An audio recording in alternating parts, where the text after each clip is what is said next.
killings part of law enforcement policy and the suppression of political dissent. 11. Has NIS shared with the Office of the Inspector General of the National Police Service intelligence information it has gathered and analyzed concerning abduction, enforced disappearance, and extrajudicial killings. As a member of National Security Council, have you briefed the Council on the information gathered and analyzed by NIS in the above questions?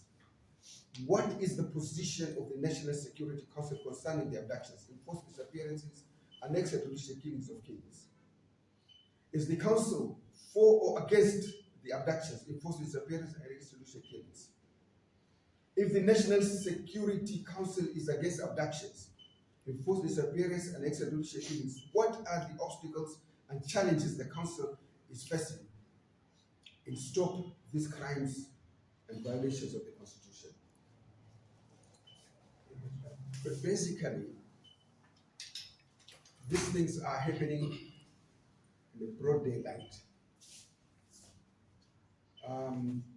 The Kenya National Commission on Human Rights gave the names about 61 people who were killed and about 72 disappeared and never be seen. There are evidence, number plates of vehicles that abduct these people, and the government is mum. What we are saying, these orders are coming directly from the president himself. If it is not, then the president failed to stop it. So he's fully responsible for every death and enforced disappearance of killings. Failure to act, he has all the power mandated law. So if he failed, then he must take responsibility for all these deaths.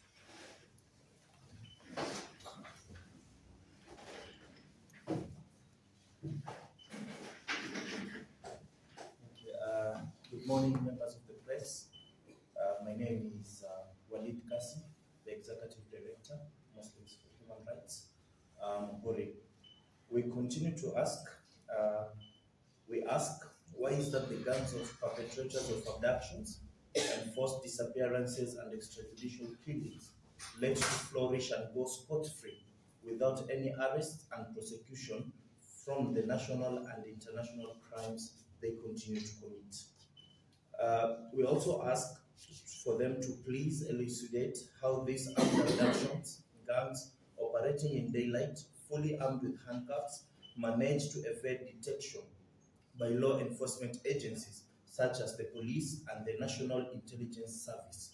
Mind you, these have been mandated by the laws of Kenya to ensure that they do specifically uphold the security of the country. Also, please explain the operational methodologies of armed abduction gangs that conduct their activities openly in broad daylight, equipped with handcuffs and firearms, and how do these groups successfully circumvent detection and engagement by law enforcement agencies, including the police and the National Intelligence Service. We all know Kenya is a democratic republic founded on values and principles of good governance, human dignity, equality and respect for human rights as enshrined in Article 10 of the Constitution. The right to life, I refer to Article 26, human dignity, Article 28, and freedom and security of the person under Article 29 are fundamental rights protected by the Constitution of Kenya. The National Intelligence Service Act further mandates the NIS to gather and analyze security intelligence while upholding the rule of law, democracy, and human rights. Furthermore, Article 35 of the Constitution guarantees every citizen the right to access information held by the state, especially information affecting national security and public interest. The International Crimes Act and the Rome Statute, Article 7, classify widespread and systematic cases of enforced disappearances as crimes against humanity. The rise of these violations during the Kenyatta and Ruto regimes threatens Kenya's constitutional framework and undermines the nation's commitment to international human rights norms. Under William Samoei Ruto, the president, these extrajudicial executions and forced disappearances have occurred, especially under the watch of the Interior Cabinet Secretary, Professor Kithure Kindiki. The information intended for use, the information that we are requesting is intended for use in assisting the victims of police brutality, forced disappearances, and extrajudicial killings to assess justice in competent tribunals and courts. We urge the NIS to request this request with the utmost seriousness, considering the gravity of the ongoing violations and their impacts on the lives and freedom of Kenyan citizens. We at the same time, as Muhuri, wish to bring this to the attention of the Commission of the Administration of Justice, which is mandated by law to facilitate access to information. We look forward to receiving their response within the stipulated time of 14 days. What we are saying is 61 people were killed as per the official records by the Kenya National Commission on Human Rights. Nothing has been done. Over 70 people have been abducted. Nothing has been done. When we go to the governance issues, all the ministries in the Republic of Kenya are exposed to riots. Nothing seems to work in the country. And all we are asking for is accountability, responsibility, and action from those mandated and given the responsibility by the people of Kenya and the Constitution of Kenya. I think we'll stop there and take any questions from members of the press.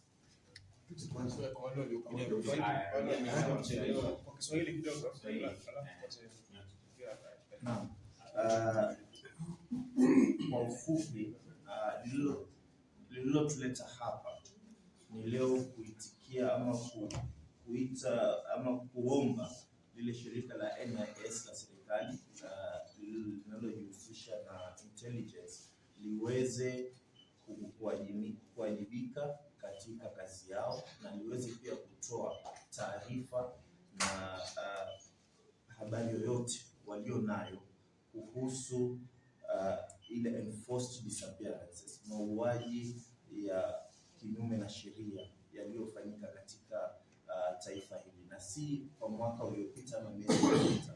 Kutoka tuanze last year, since 2022, since during ule wakati wa uhuru mpaka sasa, wakati wa Uhuru Kenyatta mpaka sasa, waweze kuwajibika na kutuambia, je, haya mauaji yafanyika vipi, ni nani anayofanya, na ni rasilimali gani za serikali ama ni rasilimali za nani zinazotumika katika uovu huu kwa kifupi. Chama nataka kuongea msumari vizuri. Sisi tunasogeza hivi ama tutaingia katika.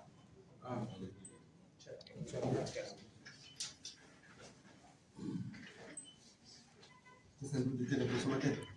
Wewe Wape kwa ufupi. Hata Muhinda asirekodi. Wape kwa ufupi. Hata usisome. dakika kama Asipata ile yote. Kwa Kiswahili au Kwa Kiswahili. Muhinda usirekodi. Hakika jambo ambalo linatusikitisha mpaka sasa kwamba idara zote za polisi zimelala kwamba haya mambo yatendeka na watu wanaona kwa macho, watu wanauliwa. Na leo kumwona rais anasema yeye hakuna hata mmoja alikuja kulalamika kwake kwamba mtu ameuliwa au amepotezwa. Okay? Hili jambo la kushangaza kabisa ni kwa sababu ule uchungu ambao hizi familia kupoteza watoto wao wachanga, maanake wengine wako katika miaka 20, miaka 30 bado wako wachanga, na watarejea kwamba rais atawahami. Hakuwahami. Tusikitika kusema hivi ni kwa sababu ule uchungu yeye hauoni, kwa sababu wale waliokufa si wake yeye. Ingekuwa ni kijana wake ameuliwa, mambo yangekuwa tofauti.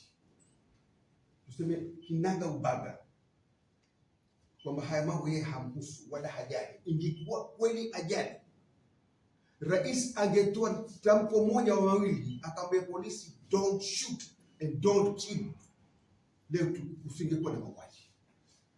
Lakini kila siku mauaji yanatendeka na anayaona kwa runinga na anaona kwa intelligence na hafanyi kitu. Kwa hivyo yeye lazima achukue masuala haya yote, kwa sababu yeye ana uwezo wa kikatiba kusimamisha haya mambo, na ikiwa ameshindwa, basi bora atoke katika serikali, wache mtu mwingine achukue hatima ya serikali, kwa sababu kuna uchungu ya watu mpaka sasa. Sisi hapa tulipo, for the first time, kusema hakika, tunaweza kwenda anytime.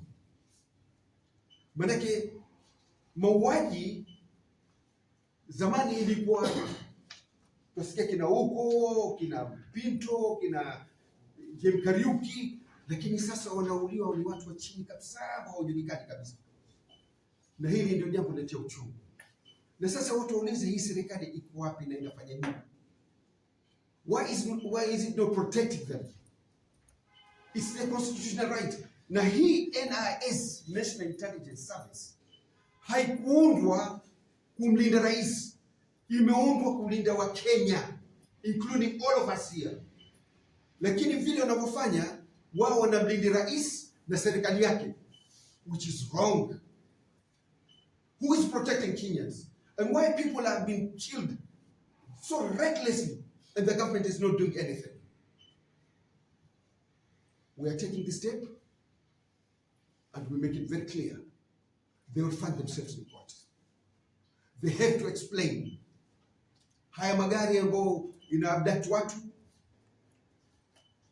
wazi asubuhi na kila mtu anaona plate number, serikali inasema hatujui. What is NS doing? Tutakwenda hapa, na tukishindwa hapo tutatoka nje.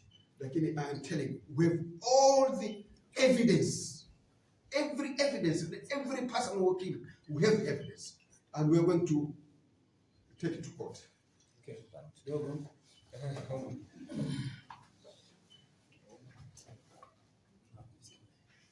Kwa hakika tunaghadhabishwa mno. Hata sisi barua hii kuipeleka kwa NIS ilikuwa si rahisi. Mimi na director tumezunguka sana, tumeenda mpaka kwa ofisi zao, nikawekwa pale for like 2 hours na ngojea kwa reception. Wamesoma content, wanakuja watu karibu 9 wameingia kule ndani, wana discuss. Naambia mimi nimeleta mtumwa uwawi, nimeleta tu mreceive. Walikataa kabisa kureceive. After 2 hours wakaniambia, wewe bwana peleka Nairobi, sisi haituhusu ndee wala sikio. Tushangaa namna gani? This institution, taxpayers money yatumika hapa. Barua tu kuchukua inakuwa mchongoma. Basi walinifukuza, toka na barua yako. Nikatoka na barua yangu. Nairobi tukapatia wakili wetu. Wakili kule kupeleka kwa ofisi zao, mambo ni yale tu. Hatupokei barua, hatuna stamp. Sasa tushangaa nini? Wanaangalia content kwanza. Wanasema ati hapana, hatuwezi pokea. Why? Ni wanaogopa nini? Sasa mwisho wake Nairobi kapokelewa, lakini hawaku receive officially. Waliandika tu date na mtu akaandika pale signature ya urongo na ukweli. We are very serious, tunafuatilia masuala, maana tunaona serikali ina impunity kubwa sana, na yote ni kwa sababu the head of state ana entertain. Watu wamekufa, watu wamechukuliwa, na si watu wa kawaida tu, mpaka sisi ma defender pia. Human right tumeona wanachukuliwa, wanapotezwa. Nchi haina usalama kabisa. Na we believe strongly NIS inakuwa involved kwa masuala haya. Ndio Subaru Boys wanakuja with impunity. Subaru Boys wako wengi, resources zinatumika kuchukua watu, hata wengine pia wanapelekwa nje ya nchi. Mfano uliowahi ni yule mfanyabiashara mmoja anaitwa nani? Huyu Zakaria akapelekwa Somalia. So hatutakubali. Sisi kama watetezi wa haki za binadamu tutatumia mbinu zote za kisheria. Chembelecho director anasema hapa na international. Na ikiwezekana special rapporteur pia aje wa special disappearance. Serikali ya Kenya invite aje tathmini masuala haya. That's all. Any questions?